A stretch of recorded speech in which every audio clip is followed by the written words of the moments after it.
मैं तो कई बार चैलेंज कर सकता हूँ, टकैत जी आओ बहस कर लेते हैं।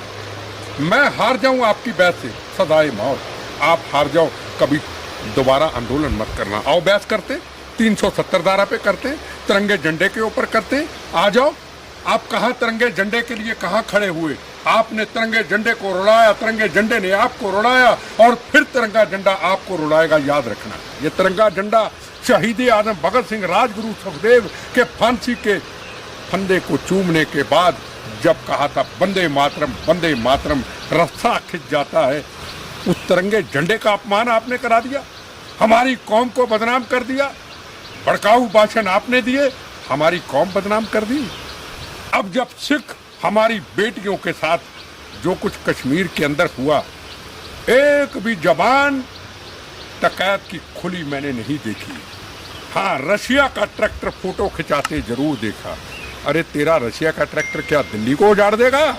ऐसे टकैत जैसे बहुरूपिये जिनका मकसद सिर्फ इलेक्शन लड़ना है, जिनका मकसद सिर्फ सत्ता लेना है, और जो कई पॉलिटिकल पार्टियों की टिकटों से जमानत जब्त करा चुके, वो भी एमएलए की।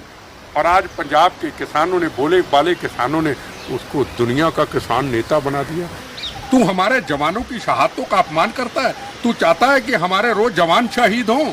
तू चाहता है कि रोज हिंदू मुस्लिम सिख ईसाइयों के बना तिरंगा झंडा जो तेरी गलतियों से अपमानित हुआ लाल किला के अंदर, तू चाहता है टकैत कि कश्मीर के अंदर फिर तिरंगे झंडे का, उस भारत माता का अपमान हो। तू चाहता है कि तिरंगे झंडे वहां से हट जाए, फिर जम्मू कश्मीर का तिरंगा झंडा लहराया जाए। इससे तेरी सोच पता चलती है कि तेरी सोच के पीछे विदेशी शक्तियां हैं। तेरी सोच किसान आंदोलन है ही नहीं। तेरी सोच पंजाब के आंदोलन को, किसान आंदोलन को हाईजैक करके एक इलेक्शन लड़ना और एक सरकार बनाने की तेरी सोच है। ये तेरी सोच पता चल गई।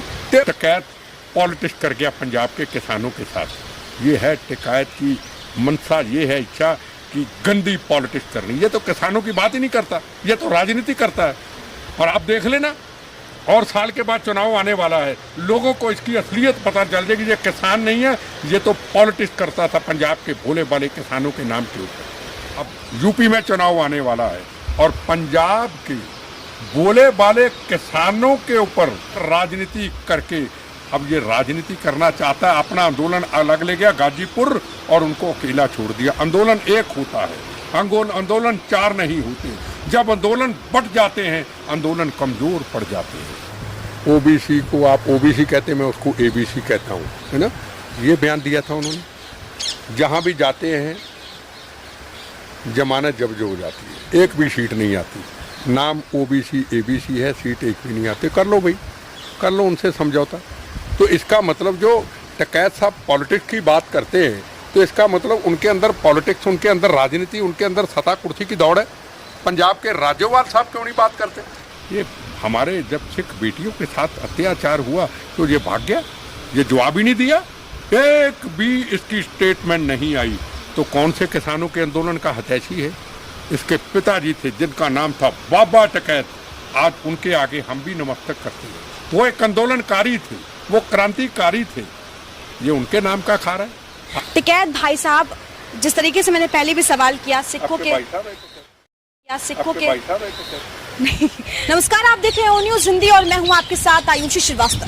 कश्मीर में जब 4 सिख लड़कियों के साथ धर्मांतरण का मामला उठा, तब ये सवाल भी उठा कि राकेश टिकैत खुद को किसान नेता मानते हैं, जो राकेश टिकैत बंगाल में चुनाव में रैली में जाकर ये कहते हैं कि मैं सिखों का हितैषी हूँ, मैं उनके हक के बारे में बात करता हूँ। जो राकेश टिकैत ये कहते हैं कि कश्मीर में 370 से किसानों को खतरा है, कश्मीर में 370 से सिखों को खतरा है। जब बात उस कौम की लड़कियों को बचाने की आती है, जब बात उस धर्म की लड़कियों को बचाने की आती है, तो वो पीछे क्यों हट जाते हैं? वो क्यों चुप हो जाती है? सवाल ये भी, क्या राकेश टिकैत आखिर चाहते क्या है? क्या वो आंदोलन करना चाहते हैं, अपनी पार्टी बनाना चाहते हैं, या सिर्फ एक राजनीतिक रोटियां सेक रहे हैं? आज इसी मुद्दे पर हम बातचीत करेंगे। हमारे साथ एक ऐसी शख्सियत मौजूद है जो शायद परिचय की मोहताज हो, एक ऐसी शख्सियत जिनको देखकर सर गर्व से उठ जाता है, या फिर यूं कहे कि जिंदा शहीद एमएस बिट्टा जी।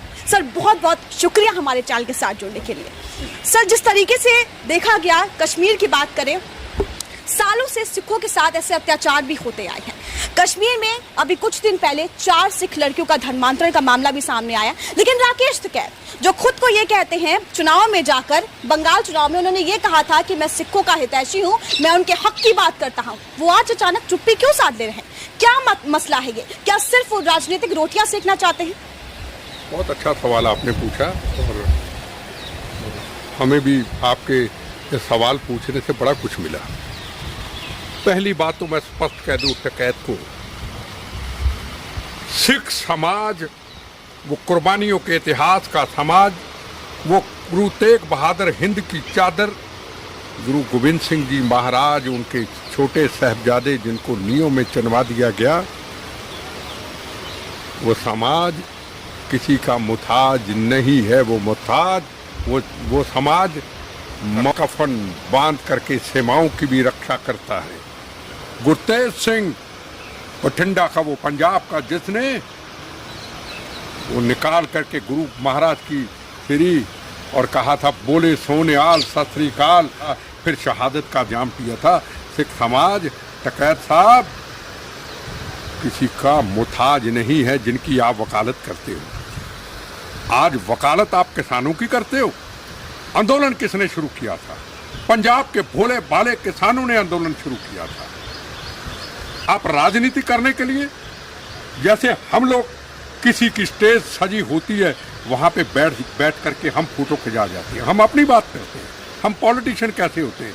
सजी सजाई स्टेज उन भोले भाले किसानों की आप मंच पे आकर के बैठ करके पीला रुमाला बांध करके वहां राजनीति करनी शुरू कर दी।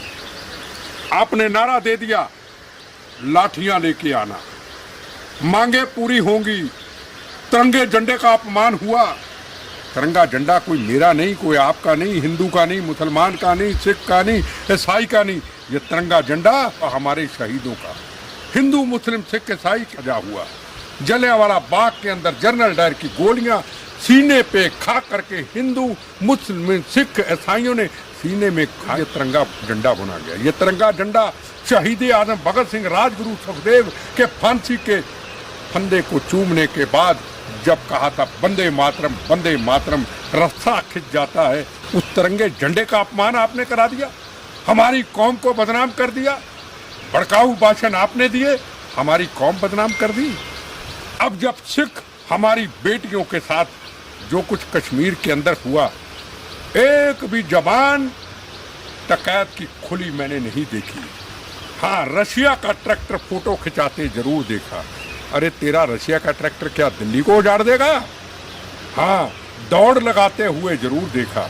आज तो टिकैत की वो हालत होगी, इसकी फोटो आती हो ना कहीं, इसको गंद में कूड़ेदान में खड़ा कर दो, ये फोटो खिंचा लेगा। ये राजनीति करता आया है। ये इसकी इलेक्शन में कांग्रेस की टिकट से, आरजेडी से इसकी जमानत जब्त हुई थी। अभी पंचायत के इलेक्शन में वहां से ये हार गए, इनके लोग हार गए वहां से। अब यूपी में चुनाव आने वाला है और पंजाब के बोले बाले किसानों के ऊपर राजनीति करके अब ये राजनीति करना चाहता है। अपना आंदोलन अलग ले गया गाजीपुर और उनको अकेला छोड़ दिया। आंदोलन एक होता है, आंदोलन 4 नहीं होते। जब आंदोलन बढ़ जाते हैं, आंदोलन कमजोर पड़ जाते हैं। इस आदमी ने अपना आंदोलन वहां जाके शुरू कर दिया। इसकी मंशा, इसकी इच्छा अंदर से पॉलिटिक्स, वोट, सत्ता, कुर्सी और कुछ नहीं है। ये हमारे जब सिख बेटियों के साथ अत्याचार हुआ तो ये भाग गया, ये जवाब ही नहीं दिया, एक भी इसकी स्टेटमेंट नहीं आई। तो कौन से किसानों के आंदोलन का हितैषी है? इसके पिताजी थे जिनका नाम था बाबा टिकैत, आज उनके आगे हम भी नमस्तक करते हैं। वो एक आंदोलनकारी थे, वो क्रांतिकारी थे, ये उनके नाम का खा रहा है। आज पंजाब के भोले भाले किसानों के नाम का खा रहा है। कहाँ आज राज्यपाल साहब का नाम? एक लीडर था पंजाब का, ना चुनाव लड़े ना किसी और लफड़े में पड़े, उसका नाम था राज्यपाल, जो किसान आंदोलन का असली हीरो, असली लीडर था, जो मांगे लेके आया था, जिनके साथ सरकार बातचीत करना चाहती थी। जिसके साथ बातचीत हुई तो वो पंजाब के किसानों के साथ ही बात हुई थी। वो राज्यपाल साहब की कमेटी के साथ ही सरकार बात करती थी।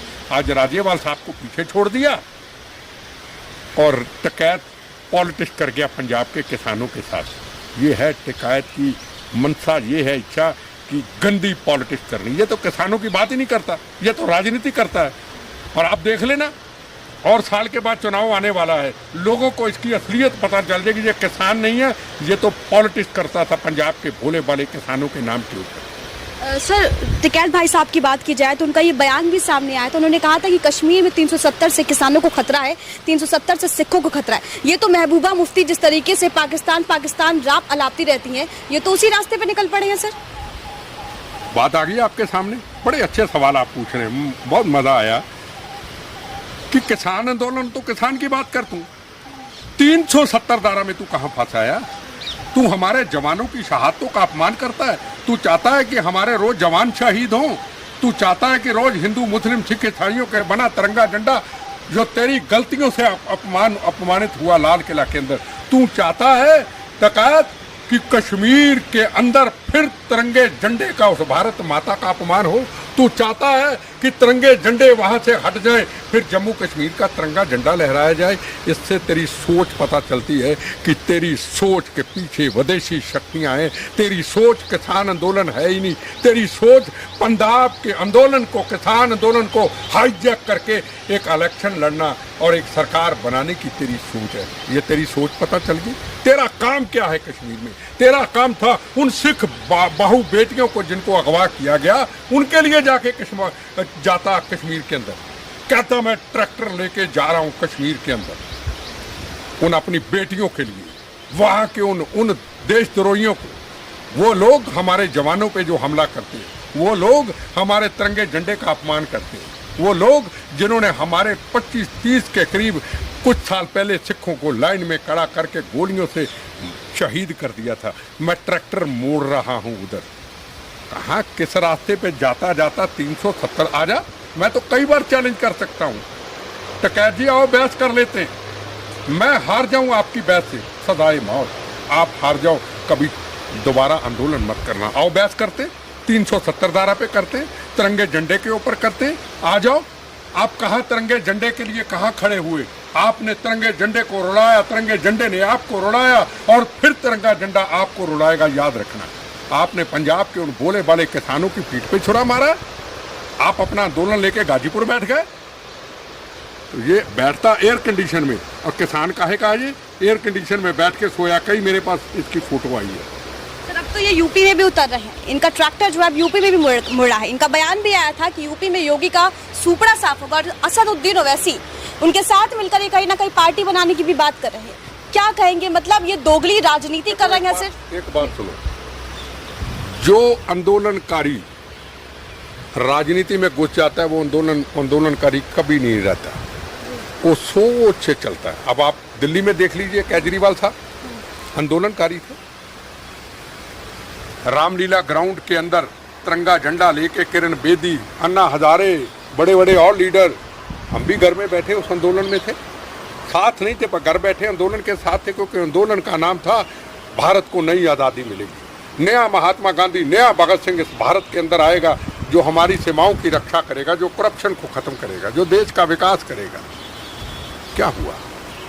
आंदोलन खत्म, जूस पी लिया, आंदोलन खत्म, कुर्सी सत्ता संभाल ली। अब वही लोग समाजवादी से बातचीत कर रहे हैं, वही लोग ऑल पॉलिटिकल पार्टी, करप्ट पार्टियां, करप्ट जिनके ऊपर करोड़ों के घपले हैं, उनसे मीटिंगें दिल्ली में कर रही हैं पार्टी के अंदर सारी। तो फिर काहे का आंदोलन? भाई आंदोलन वो था रामलीला ग्राउंड, हम उस आंदोलन के साथ थे। तिरंगा झंडा पकड़ा, वंदे मातरम, रोंगटे खड़े हो जाते थे। तो अगर हम उसी रास्ते पे चल के उन्हीं राजनीतिक पॉलिटिकल पार्टियों के जिनके ऊपर घोटाले घपले को महाराष्ट्र के अंदर कहीं और, जिनके ऊपर इतने घटिया इल्जाम है, जिन्होंने अरबों खरबों रुपया भारत माता का नोच नोच के खाया है, उन्हीं के साथ ही हम मीटिंग कर रहे हैं। और पार्टी मीटिंग में अभी पवार साहब के घर में मीटिंग हुई, तो क्यों गए भैया आप? क्यों गए? कौन से ऐसे लोग थे जिन पे दाग नहीं है? भाई मेरा सवाल है बहुत बड़ा। आंदोलनकारी रहता है, जो आंदोलनकारी अपने रास्ते से पट करके राजनीति में आ जाता है, फिर वो राष्ट्रनीति नहीं होती, फिर वो राजनीति ने, वो राष्ट्रनीति ने, फिर वो होती है राजनीति, धोखा देना। हम कहते हैं ना किसी को, अरे मेरे साथ पॉलिटिक्स मत करना, मेरे साथ राजनीति मत करना, कहते हैं ना, राजनीतिक लोग ही राजनीति, पर हम ये नहीं समझ पाते कि इसका मतलब क्या। राजनीति मत मेरे साथ करना, मतलब मेरे साथ धोखा मत करना। ये हमारी पॉलिटिशियन की पहचान है। पॉलिटिशियन भी मेरे साथ पॉलिटिक्स मत करना भाई, ये हमारी पहचान है। ठीक है, लोगों को बेवकूफ़ बनाओ, सब आंदोलन करो, बेवकूफ़ बनाओ, लोग भावुक हो जाए टकैत जी, और उसके बाद जब देखो कि इलेक्शन आने वाला है, मूवमेंट को तेज कर दो, ट्रैक्टर रैली को आप लखनऊ की तरफ चला दो, गरीब भोले वाले किसानों को। सीधे किसान क्या है, सीधा साधा है किसान, भगवान का रूप होता है। गरीब आदमी कोई भी हो वो भगवान का रूप ही होता है। जैसे चलाओ चल जाते। मैंने भी जिंदगी में बड़ी रैली की, लाखों की रैली लाल किला की, लाखों की रैली मैंने ममता के साथ बंगाल में की। आगे आगे आगे रैली आ गई, जिंदाबाद जिंदाबाद, ऐसे किया, ऐसे चले गए, ऐसे। कहाँ आए हो भाई, किस लिए आए हो भाई, हमें नहीं पता जी। तो फिर क्या मतलब हुआ। तो हम लोगों को इस्तेमाल करना बंद करें। जो सच्चाई है सच्चाई को अलग रखें, किसान जो है सच्चे सुच्चे उनको अलग रखें, उसमें पॉलिटिक्स मत करें, राजनीति को मत घुसने दें। आप अपनी मांगे हैं सरकार तक रखें, हो सकता है आज नहीं तो कल सरकार आपकी मांगे, पर ऐसे टकैत जैसे बहुरूपिये जिनका मकसद सिर्फ इलेक्शन लड़ना है, जिनका मकसद सिर्फ सत्ता लेना है, और जो कई पॉलिटिकल पार्टियों की टिकटों से जमानत जब्त करा चुके, वो भी एमएलए की। और आज पंजाब के किसानों ने, भोले वाले किसानों ने उसको दुनिया का किसान नेता बना दिया। और पंजाब के किसानों के लीडर राज्यपाल साहब सच्चे सुच्चे इंसान, एक भी दाग नहीं उनके ऊपर, उनको बेचारों को साइड में कर दिया। वो बैठ गए अपना, ठीक है, वो अपने आंदोलन कर रहे हैं, वो अपना बैठ गए, पर आंदोलन का लीडर एक ही था जिसका नाम था राज्यपाल साहब। उसके बगैर कोई बात नहीं। वो राज्यपाल साहब का मुकाबला टकैत नहीं कर सकता, क्योंकि राज्यपाल साहब में पॉलिटिक्स नहीं है, इसमें राजनीति है। सर, क्या लगता है आपको ये कोई रणनीति थी चुनाव में आने के लिए सीधे तौर पर, कि पहले किसानों को मोहरा बनाया जाए, तिरंगे के आड़ में किसानों को ले आया जाए, ट्रैक्टर रैली की जाए, आंदोलन किया जाए, बड़े बड़े भाषण दिए जाए, उसके बाद चुनाव में उतरा जाए? देखो, ये पहले तो मैं नहीं समझता कुछ ऐसा होगा। मुझे जो लगता है, क्योंकि इनके पिताजी थे बाबा टकैत, जो क्रांतिकारी थे, किसानों के वाकई बहुत बड़े एक आंदोलनकारी थे। पूरा देश उनके आगे सिर झुकाता था, हम भी झुकाते। जो किसान आंदोलन था वो ऐसा नहीं था, वो सच्चे दिल से आए थे सारे।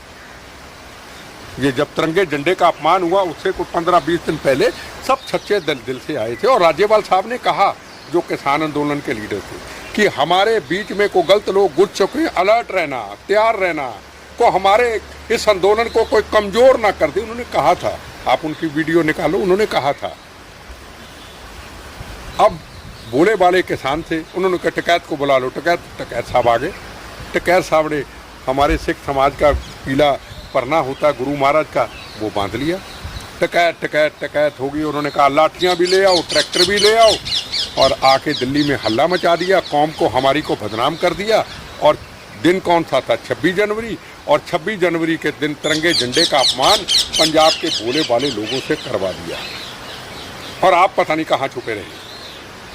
केस उन पे दर्ज हुए, नुकसान कईयों का वहाँ पे हुआ, प्रॉपर्टी का, उनके ट्रैक्टरों का नुकसान हुआ। आप टकैत साहब क्या हुआ, उसके बाद टकैत साहब चुप करके पंजाब के उस आंदोलन, भोले वाले किसानों के आंदोलन को छोड़ करके अपनी पब्लिसिटी के लिए वो गाजीपुर बैठ गए। ये था उसकी पॉलिसी।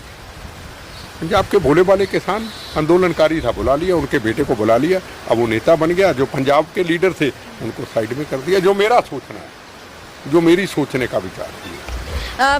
बंगाल चुनाव में वो गए सपना लेकर, लेकिन वहाँ पे भी मुंह की खानी पड़ी। अब यूपी में चुनाव है सर, वही कहते हैं कि यूपी में पार्टी बनाएंगे, उतरेंगे हम और योगी का सुपड़ा साफ करेंगे। पता नहीं कितनों का साफ करेंगे। पंजाब के अंदर, अब बंगाल के अंदर अगर देखा जाए, बीजेपी की 3 सीटें थी, 3 सीटें से अच्छी सीटें हो गई। अब अच्छी सीट होनी, 80 कुछ छोटी सी बात नहीं है। एक तरह तो वो जीत ही गए, सरकार नहीं बनी, अलग है। 3 से 80 आना, वो तो आ गए। अब ये टुकड़े ही साफ करते रहे टकैत जी। किस किस का टुकड़ा साफ करेंगे? आपको तो तिरंगा झंडा टुकड़ा साफ करेगा टकैत जी, जो आपने तिरंगे झंडे को रुलाया है। सर, ओवैसी के साथ भी वो आ रहे हैं, समर्थन कर रहे हैं ओवैसी का, क्योंकि ओवैसी ने मंच पर चढ़कर ये कहा था कि अगली बार यूपी का मुख्यमंत्री एक मुस्लिम होगा। उन्होंने ये भी कहा था कि जब भी बात आती है धर्मांतरण की या जब भी बात आती है मॉब लिंचिंग की, तो मुस्लिमों के साथ ही इस देश में अत्याचार होता है, और इसका समर्थन टिकैत भाई साहब ने किया है। क्या कहेंगे सर? को हिंदू मुस्लिम सिख ईसाई का देश है। मैं हिंदू मुसलमान सिख ईसाई में नहीं पढ़ना चाहता हूँ। ओबीसी को आप ओबीसी कहते हैं, मैं उसको एबीसी कहता हूँ, है ना। जहाँ भी जाते हैं जमानत जब्त हो जाती है, एक भी सीट नहीं आती। नाम ओबीसी एबीसी है, सीट एक भी नहीं आती। कर लो भाई, कर लो उनसे समझौता। तो इसका मतलब जो टिकैत साहब पॉलिटिक्स की बात करते हैं, तो इसका मतलब उनके अंदर पॉलिटिक्स, उनके अंदर राजनीति, उनके अंदर सत्ता कुर्सी की दौड़ है। पंजाब के राज्यपाल साहब क्यों नहीं बात करते? पंजाब के किसान आंदोलन के सच्चे सिपाही राज्यपाल साहब जो हिंसा के खिलाफ थे, उन्होंने क्यों नहीं इलेक्शन की बात की? उन्होंने क्यों नहीं ऐसा बयान दिया? क्यों? क्योंकि वो सच्चे इंसान है। वो अपने बोले वाले किसानों के लिए उन्होंने आंदोलन शुरू किया था। ठीक है, आंदोलन का रास्ता गलत लोगों ने कर दिया। लाखों लोग थे उसमें, हजारों, 2000 3000 गलत रास्ते पे चले गए, सारे आंदोलन के ऊपर दाग लगा दिया। राज्यपाल साहब और टिकैत साहब, कितना बड़ा अंतर है। ये पॉलिटिक्स की बात करता है। राज्यपाल साहब का एक भी स्टेटमेंट मैंने ऐसा नहीं सुना जो राजनीतिक हो। हाँ, उनके मंच पे राजनीतिक लोग बहुत आए होंगे, पर खुद उनके मुंह से ऐसा शब्द मैंने नहीं देखा। सर, ऐसा क्या किया जाए कि आगे इस तरह के टिकैत जैसे लोग जो है वो किसानों का गलत फायदा ना उठा सके अपनी सिर्फ राजनीतिक रोटियां चमकाने के? हमें खुद लोगों को जागना चाहिए, लोगों के अंदर अवेयरनेस होनी चाहिए। किसान आंदोलन से अलावा और भी कि जो आंदोलनकारी हैं, ऐसे लोगों से दूर रहे। किसी का कोई आंदोलन है, किसी को भावना है, ये मुल्क आज़ाद है, यहाँ हर बात रखने का आदमी को अधिकार है, देश हित के अंदर, देश के खिलाफ नहीं, देश के अंदर, देश हित के अंदर अगर है तो उसमें ऐसे लोगों से दूर होना चाहिए। ऐसे लोग जो भी उनके जिनके चेहरे पहचाने गए, उनको उस मंच के बिल्कुल फटकने नहीं देना चाहिए। मैं भी एक एंटी टेररिस्ट फ्रंट चलाता हूँ, मैंने हज़ारों फंक्शन किए, पर मैं कभी भी किसी पॉलिटिशियन को, किसी मिनिस्टर को अपने मंच पे नहीं बिठाता। ठीक है, जितना कर सकते हैं हम कर लेते हैं। हमको ऐसे लोग ढूंढते हैं जो नॉन कंट्रोवर्सल हो, वो ऐसे ढूंढते हैं जिनके ऊपर कोई दाग ना हो। हमें ऐसा सोचना चाहिए। जहाँ पॉलिटिकल पार्टियों के झंडे लहराने शुरू हो जाएं, फिर आंदोलन ही रहते। आंदोलन का है तो आंदोलन का ही झंडा होना चाहिए।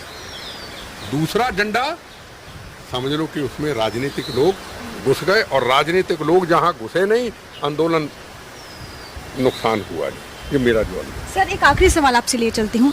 टिकैत भाई साहब, जिस तरीके से मैंने पहले भी सवाल किया, सिखों के टिकैत जी जो हैं वो बहुत सिखों के बारे में बात करते हैं। अभी कुछ दिन पहले उनका बयान भी आया था, बंगाल चुनाव के बाद भी उनका बयान आया, नहीं हम उनके लिए खड़े हैं, हम उनके लिए खड़े हैं। लेकिन जब बात आती है सच में उनके लिए खड़े होने की, जब बात आती है उनके हक में बात करने की, जब बात आती है कि जब धर्मांतरण का मामला आता है, तो वो चुप हो जाते हैं। वो ये कहते नहीं होना चाहिए, हिंदू को अपने धर्म से खतरा है, तभी उसको पुलिस का, कानून का सहारा लेना पड़ रहा है। क्या कहेंगे सर? देखो, मैं आगे भी आपको कह चुका, अब भी कहता हूँ, सिख समाज जो हमारे गुरु साहिबान ने बनाया था, गुरु तेग बहादुर हिंद की चादर चांदनी चौक, एक मकसद था, मानवता की रक्षा। गुरु गोविंद सिंह महाराज, उनके साहबजादे एक ही था, मानवता की रक्षा। हिंदू हो, मुसलमान हो, सिख हो, ईसाई हो, मानवता। जो आदमी बेचारा है, जो आदमी को देखने वाला नहीं, उसके लिए सिख समाज खड़ा है। हमें टिकैत की ज़रूरत नहीं, और टिकैत को कहेंगे हमारे बारे में बोलने की जरूरत, हमारे पे एहसान करने की ज़रूरत नहीं।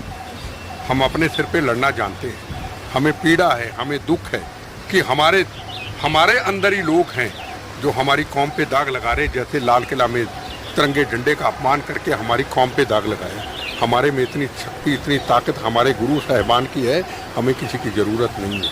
हम देश की रक्षा भी करना भी जानते हैं, हरतेग सिंह की तरह, और तिरंगे झंडे की आन शान के लिए मर मिटना भी जानते हैं। हमें टिकैत जी आपकी ज़रूरत नहीं है। आप ऐसे राजनीतिक भाषण यूपी में देते रहो, यहाँ से आपने चुनाव लड़ना है और उसके बाद आपकी जमानत जब्त होनी है।